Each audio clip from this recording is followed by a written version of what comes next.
টি-20 বিশ্বকাপে ব্যাটিং ভরাডুবির পরও সুপার 8-এর লক্ষ্য পূরণে আলোচনার বাইরে চলে যান tiger head coach Chandika Hathurusingha. তার অধীনে 2 বিশ্বকাপে আশানুরূপ ফল না আসলেও ভবিষ্যৎ পরিকল্পনায় সঠিক পথে থাকতে চায় বিসিবি।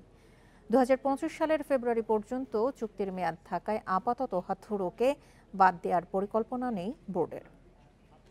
আমাদের বোধহয় ফেব্রুয়ারি পর্যন্ত আছে, নতুন অপশনও খুঁজছি, অন্যান্য সব জায়গাতেই আমরা খুঁজছি যে দেখা যায় আমাদের কি কি অপশনস আছে।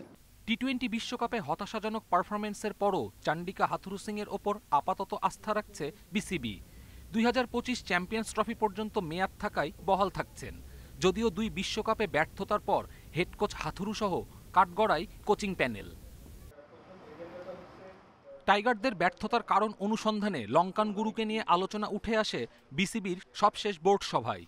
এর আগে টিম ম্যানেজমেন্টে হাথুরুকে একনায়ক বলে অভিযোগ করেছিলেন খালেদ মাহমুদ সুজন। তামিম ইকবাল ইস্যু থেকে ওয়ানডে বিশ্বকাপে মন মতো ব্যাটিং অর্ডার সাজানোয় সমালোচনার মুখে পড়েন হাথুরু। সুপার 8 লক্ষ্য পূরণের পর যা হবে সব বোনাস। টি-20 বিশ্বকাপ চলাকালীন হেড কোচের এমন মন্তব্যে অবাক হয়েছেন অনেকে। দ্বিতীয় দফায় দায়িত্ব নেয়ার পর হাথুরুর অধীনে এখন পর্যন্ত ৭০টি ম্যাচ খেলেছে বাংলাদেশ, যেখানে প্রিয় ফরম্যাট ওয়ানডেতে হারের সংখ্যাই বেশি টাইগারদের। চ্যাম্পিয়ন্স ট্রফি পর্যন্ত হাথুরু কিংবা সহকারী কোচ নিক পোথাস টিকে গেলেও চুক্তি শেষ হওয়ার আগেই বাদ পড়তে পারেন ব্যাটিং কোচ ডেভিড হেম্প।